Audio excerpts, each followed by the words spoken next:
Hi everyone, welcome to the third installment of my Let's Try Crochet series in which I learn how to crochet. Ta-da, I've already started. And today is something that I thought I would do much later on. At first I thought a sweater would be the end goal, but I decided to do one earlier on. Mainly because I was looking for patterns for this whole series. And I realized that there are much more complicated things than a sweater. I've seen dresses that are way more complicated, cardigans, stuff like that. So I decided to do the sweater now. I also wanted to work with the seasons kind of, because now it's winter time and I would love to get this done before the end of the winter so that I can actually wear it now and not in the summer. So we're doing this. Now, let's talk about what I'm actually making. It's a sweater. It's a design called let me check. The Misha sweater by Fran Morgan, and I believe this is this is an official Scheepjes pattern, which brings us to the yarn I'm using. That is the Scheepjes stone washed in 820 rose quartz and 801 moonstone. So we're going with a kind of pink and white color scheme, which is very unusual for me. Normally I tend to gravitate towards the blues, dark greens, black, grey kind of area. So we're doing something a little bit different today. Also, the pattern originally has, I believe, 5 different colors. You start with one, then you work for I don't know how many centimeters, change to the next one. I'm going to do it differently because I have 2 and I want to kind of alternate 2 colors and probably do 1 pattern repeat in each color. So a pattern repeat is 2 rows and I want to switch every pattern repeat. Maybe. I'm not sure yet. I'm just going to work and see if I want to do it every pattern repeat or maybe after 2 or 3. We will see. What else do I want to talk about? I also picked this pattern because I wanted something that looks like crochet. A lot of the patterns that I found kind of were imitating knitted sweaters and no, I don't want to do that. If I want something to look like it's knitted, I will just knit it. I want something that looks like it's been crocheted, if that makes sense. And I don't know, I just really like this design. And I also feel like it's not too complicated, but also not too easy, if that makes sense. So I already made a swatch because I had to figure out if the gauge was right. And originally I'm supposed to use a 5mm hook, but after the swatch I figured out 4.5 would be better. So I sized down on the hook. I mean, honestly, I was already surprised when I saw the hook size and saw the yarn, because normally I would go for a much smaller needle in knitting for this yarn, but I don't know. The swatch looked fine, so I guess it's all right. And yes, that is a Christmas tree behind me. In order to get this done on time, I need to start in December. So yeah, bear with me. There's going to be Christmas decorations at the, I don't know, probably first half of the video. Sorry. Now, I just want to start. Well, I've already started. I've started working on the chain. I honestly have no idea how many chain stitches I've done so far because I've been talking and I cannot talk and count at the same time. So I'm going to count where I'm at and see how much I still need to do. Then I need to do a row in double crochet and then I need to start the actual pattern. And I'm starting with the back. The back and the front are both worked flat, back and forth. And then the sleeves, I believe I worked in around. But I'm going to first do the back. There's not going to be a lot of shaping. It's just going to be kind of a square piece of fabric, I guess. And I believe, yeah, we're starting at the top and then we are working our way down to the hem where we have to do some ribbing. But we're not there yet. That's going to be probably in a couple of weeks. Let's count this and let's continue and actually start working this sweater. I'm very excited.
So here is one pattern repeat, and I think I am going to switch colors every time I finish one pattern repeat.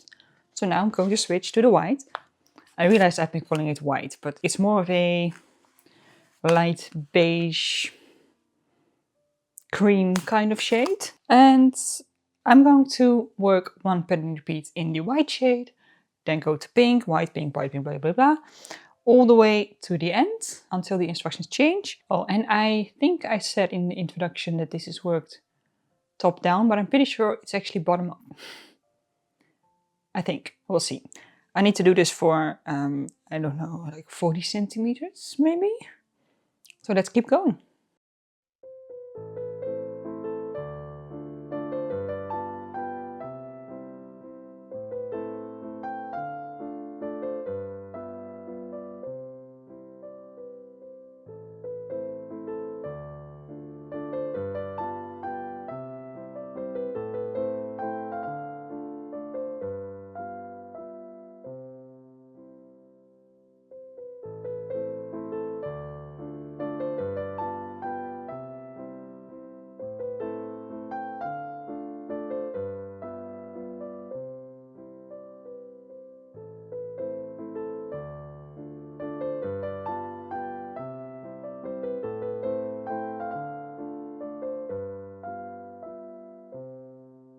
So this is about halfway done.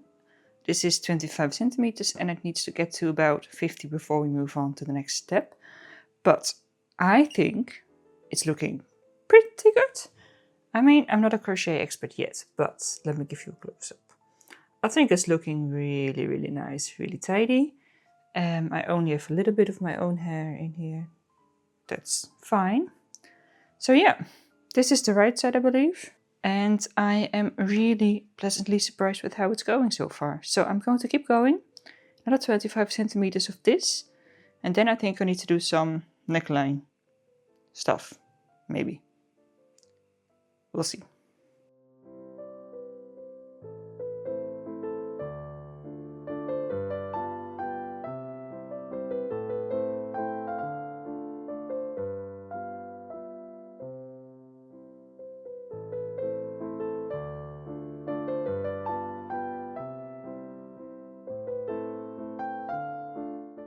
I have a couple of updates for you.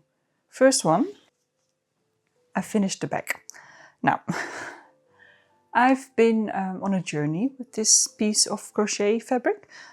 I've been going back and forth between thinking it is worked bottom up or top down. I could not figure it out based on the instructions. Eventually, I just looked at the photos and looked at the direction of the little lacy bits here, and they were little dips like they are here. So then I realized, okay, it is worked bottom up. So I worked all of the pattern repeats, and then at the top edge there's a row to level out the entire edge, make it nice and straight-ish. And the same for the hem, and for the hem then I also had to do ribbing. Now, let me tell you. In knitting, ribbing is my least favorite part of the whole knitting process. I really, really don't like it. And I now know that the same goes for crochet. I don't enjoy the crochet ribbing. So for the ribbing I had to do slip stitches in the back loop, which was so annoying. The back loop, it's probably my tension. I know that I'm a very tight knitter, so probably also a tight crocheter, but the back loop was so difficult to get my hook through. I struggled so much. This took forever, just the ribbing, but I did it. Now I need to do it a couple more times on the front and on the sleeves, but I do think it looks nice. So even though it was a pain to work, I am happy with how it ended up looking. Am I showing the wrong side or the right side? Let me check. No, that was the right side. Okay, so I did all of this. Wonderful. Then I started working on the front piece. Now the front is almost exactly the same as the back, with the only difference being the top edge, because we need to create a kind of like neck edge. So that's what I've started doing here. As you can see, there's a little extra row that stops right here, and then I need to just work back and forth on here. I believe just in treble crochets, and then the same on the other side to create a neck edge. And then I also have to eventually, once I've done that, do the ribbing at the bottom edge as well. So that's what I'm up to now. I think it's looking really nice. I also really like this yarn. It's really soft fabric already, and I'm really excited to actually wear it once it's done. But for now, I'm going to keep working on the front. And once that is done, I can work on the sleeves. And the sleeves will be worked in the round, so that's going to be slightly different from what I've been doing so far, which should be exciting.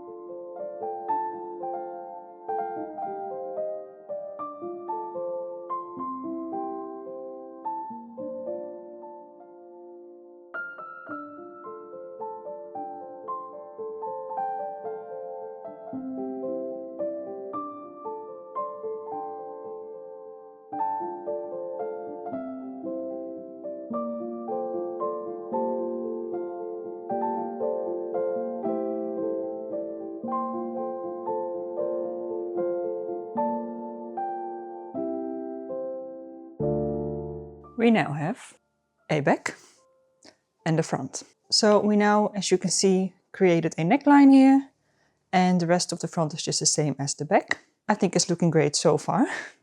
I mean, they are just 2 pieces of fabric. I don't really know what it's going to look like yet. I have also started working on the sleeves, or at least one of the 2. And for the sleeves, it's just the same pattern, but in the round.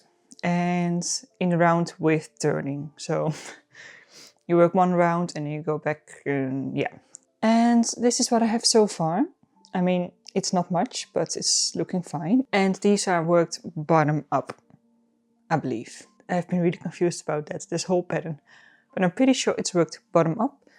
And I'm just going to work the sleeves for, I believe, 44 centimeters. I may go a little bit longer because I have long arms and sleeves are often short on me. So let's just keep going and work these sleeves.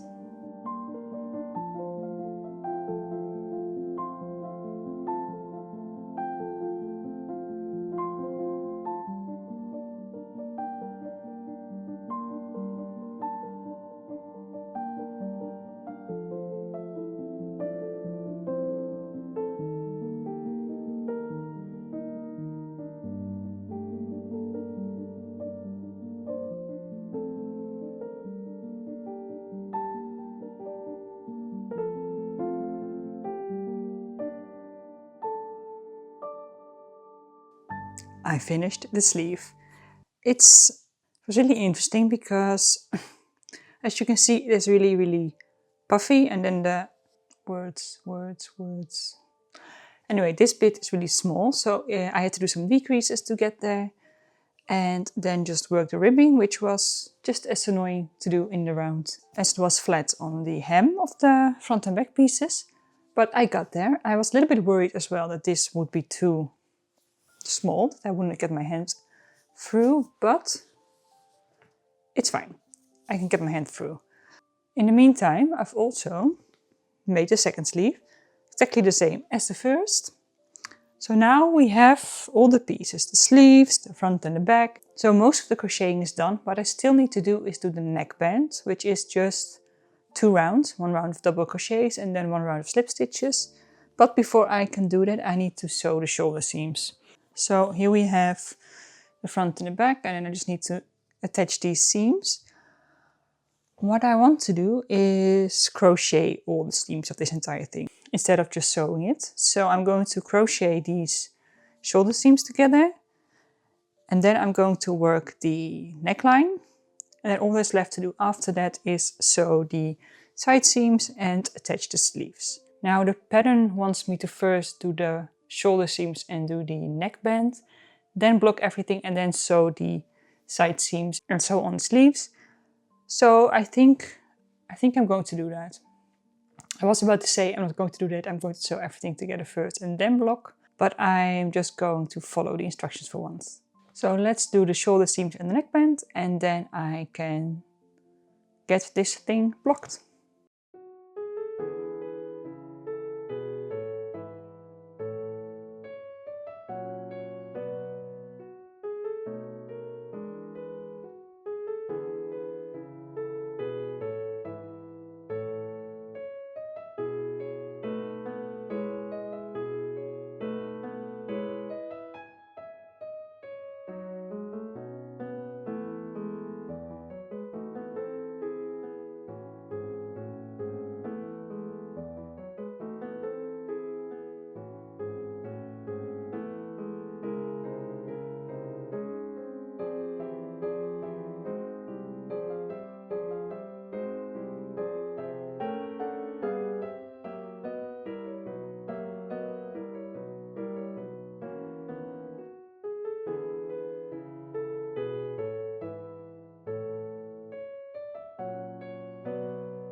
So here it is, all done. And I think for my first attempt at a crochet sweater, it's pretty good. It fits, that's important. I really like the sleeves. The sleeves are long enough as well, which I sometimes struggle with because apparently I have long arms. But yeah, I was a little worried when I was working on this that the cuff would be too tight, but I can fit my hand through it. Barely, but it works. That's okay. I really like the design of this sweater. I think it's a really cute pattern. I do think I could have made it a little bit shorter because I now have it kind of scrunched up because I wear mostly high-waisted skirts and dresses. So it would have been nice if it had hit just at the waistline, but it's fine. I can just wear it scrunched up like this. And I didn't really have a lot of issues with this pattern, so I think it's been a pretty big success. And now I'm even more excited to do more crochet. So, speaking of more crochet, in the next episode I'm going to work on a cardigan, and I'm going to start working on this immediately after filming this outro, but I'm so excited because it's a very interesting pattern. I've read some conflicting reviews. Some say it's pretty simple, some say it's not really a pattern, it's complicated. It's really complicated, but I'm excited, so stay tuned for that. For now, I'm just going to end this here so that I can get started on the cardigan. I am now going to leave you with my Hexie Puff update. Thank you for watching. Feel free to subscribe. Have a great day and I'll see you in the next one.